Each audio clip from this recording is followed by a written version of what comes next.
Assalamualaikum warahmatullahi wabarakatuh. Bagaimana kabar anak-anak di rumah? Semoga semuanya sehat selalu. Ingat, tetap patuhi protokol kesehatan, physical distancing, dan selalu rajin memakai masker.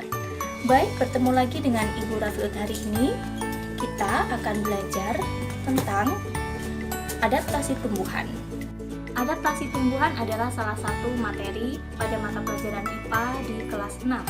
Baik, langsung saja kita akan memulai pembelajaran hari ini. Tujuan pembelajaran hari ini yang pertama adalah membahas tentang apa pengertian dari adaptasi. Pada materi kali ini, saya akan fokus kepada pengertian dari adaptasi tumbuhan. Yang kedua, kita akan belajar tentang mengapa semua makhluk hidup harus beradaptasi. Tidak hanya tumbuhan saja yang beradaptasi, tetapi hewan dan manusia juga beradaptasi. Pembahasan kita yang ketiga adalah pembahasan tentang pengelompokan jenis-jenis tumbuhan berdasarkan habitatnya. Baik, langsung kita ikuti pembelajaran kita hari ini. Check it out. Pengertian adaptasi. Adaptasi adalah penyesuaian diri makhluk hidup terhadap lingkungannya. Tidak hanya tumbuhan saja yang mengalami adaptasi, tetapi makhluk hidup yang lain juga beradaptasi.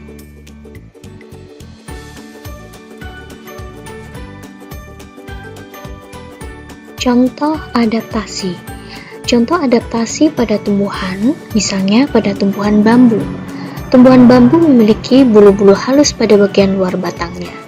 Hal ini untuk melindungi diri.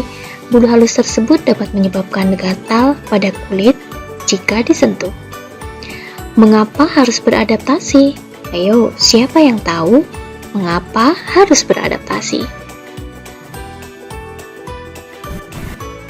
Ada dua tujuan mengapa makhluk hidup harus beradaptasi. Yang pertama, untuk menyesuaikan diri di lingkungan tempat tinggalnya, dan yang kedua, untuk melindungi diri dari serangan makhluk hidup yang lain.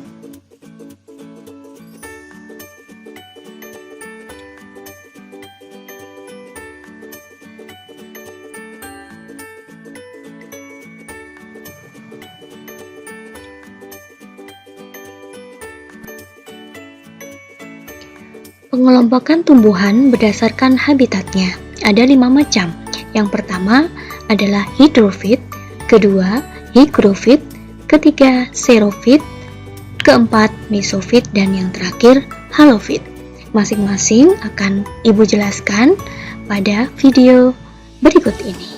Tetap simak ya. Yang pertama adalah hydrofit. Hydrofit adalah tumbuhan yang hidupnya di air. Contohnya, teratai, enceng gondok, kangkung, tumbuhan bakau, dan masih banyak lagi.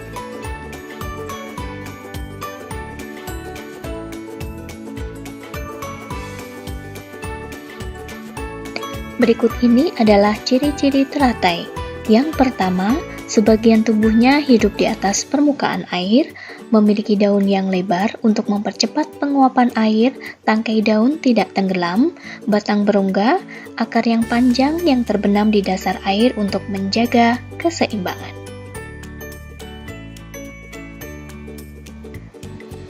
Selanjutnya adalah hygrofit. Hygrofit adalah tumbuhan yang hidup di tempat yang lembab.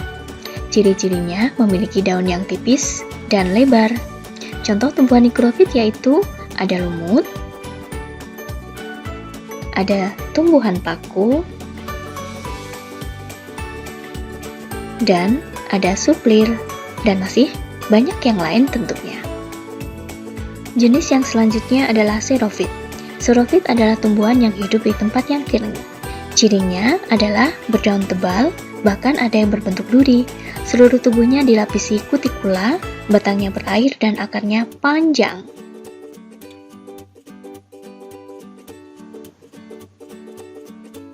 Contoh tumbuhan xerofit yaitu kaktus, lidah buaya, dan ada satu lagi pohon kurma, dan tentunya masih ada yang lainnya. Jenis tumbuhan yang selanjutnya adalah mesofit.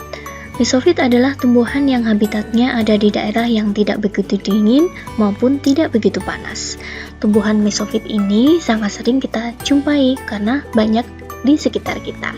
Contohnya yaitu salah satunya ada tumbuhan mangga, apalagi ya, dan ada tumbuhan pisang. Dan masih ada tumbuhan yang lain yang sering kita temui. Jenis tumbuhan terakhir yaitu halofit. Halofit adalah tumbuhan yang hidup di daerah pantai.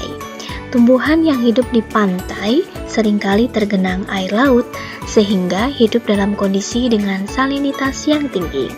Contoh tumbuhan halofit adalah pohon kelapa dan tumbuhan bakau.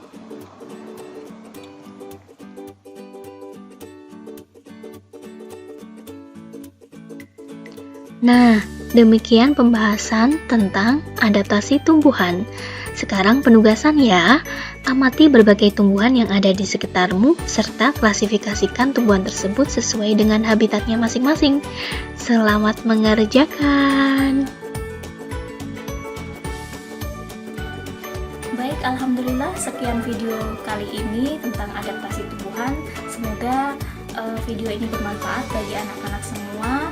Ingat, meskipun di rumah kita harus tetap semangat belajarnya dan tetap mematuhi protokol kesehatan, rajin memakai masker dan tetap physical distancing. Demikian dari saya, Bu Rafiut, dan saya akhiri. Wassalamualaikum warahmatullahi wabarakatuh.